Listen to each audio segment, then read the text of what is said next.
Hello everyone, welcome to NEET in 200 days challenge. Number இருக்குது daily challenge day number 32ல day number 32 என்னைக்குனா Friday வருது சரிங்களா. So நல்லா பாருங்க, கிராவிடேஷனோட lecture 5 and 6, motion of satellite and Kepler's law. So கெப்லர்ல ஃபுல்லாக ஒரே லெக்சரில் இருக்கும். motion of satellites and energy அதை வச்சுக்கிட்டுலாம் லெக்சர் 5 இருக்கும். அகைன் இந்த எனர்ஜியை தெரிஞ்சுக்கிட்டிங்கன்னா எலக்ட்ரோஸ்டாட்டிக்லேயே இது ஹெல்ப்ஃபுல்லாக இருக்க போது, இதெல்லாம் பார்த்தீங்கன்னா ஆட்டம் அண்ட் நியூக்ளியர் லெசன்லையும் ஹெல்ப்ஃபுல்லாக இருக்கும். இதோட பார்த்தீங்கன்னா கிராவிடேஷன் முடிஞ்சுன்னா 11th first volume book over sir சரிங்களா. Almost 5 weeks first volume book over. அதே மாதிரி பார்த்தீங்கன்னா அயானிக் ஈக்குலிபிரியமில் சம் கொஸ்டின்ஸ் இதெல்லாம் இருக்கும். இது இல்லாமல் ஒரு டாபிக் மட்டும் லெஃப்ட் அவுட், ஓகேவா, ஒரே ஒரு டாபிக் லெஃப்ட் அவுட்டு.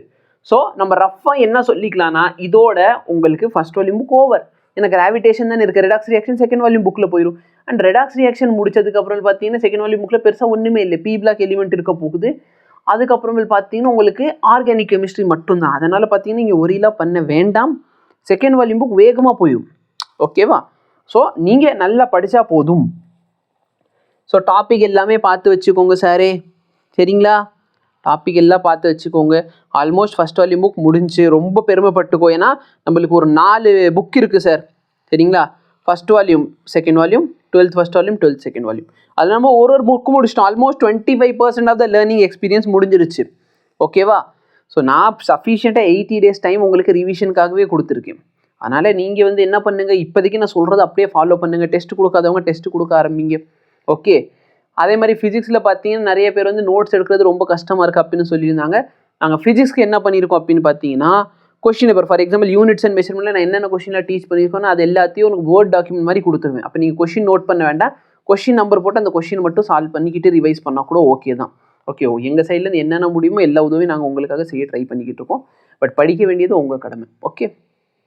சரி, ஸோ இதான் சேலஞ்ச். இது எல்லாம் பார்த்தீங்கன்னா இது ஃப்ரைடேங்கிறதுனால இல்லை, ஃப்ரைடே முடிஞ்சா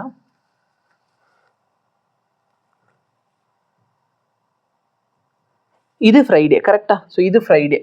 ஸோ ஃப்ரைடேங்கிறதுனால டெஸ்ட்டில் யூனிட்ஸ் அண்ட் மெஷர்மெண்ட் அண்ட் எஸ் இந்த மாதிரி டெஸ்ட் எல்லாம் கொடுக்குறதுக்கு முன்னாடி நான் டிபிபியும் கொடுத்து வச்சுருப்பேன் சரியா. நீங்கள் மெயினாக எதை ஃபோக்கஸ் பண்ணுங்க, நான் டிபிபி கொடுத்து வச்சுருப்பேன். டிபிபியை சால்வ் பண்ணிக்கோங்க, அந்த லெசனோட டிபிபியை சால்வ் பண்ணிக்கோங்க.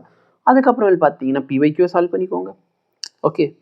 டிபிபி பிவைக்யூ, அதுக்கப்புறம் ஃபைனலாக என்ன இருக்கும் அப்படின்னு பார்த்தீங்கன்னா டிபிபி பிவைக்யூ, ஃபைனலாக அந்த லெசனோட நோட்ஸு. ஸோ நோட்ஸில் கொடுக்குற கொஸ்டின் தான் ஒரு பிடிஎஃபாக கொடுத்துட போகிறோம். இது எல்லாத்தையும் நீங்கள் நல்லா சால்வ் பண்ணாலே சூப்பரான மார்க் டெஸ்ட்டில் வாங்க முடியும். ஸோ இதுதான் உங்களுக்கு டெஸ்ட்டோட சிலபஸ், ஓகேவா. தேங்க்யூ.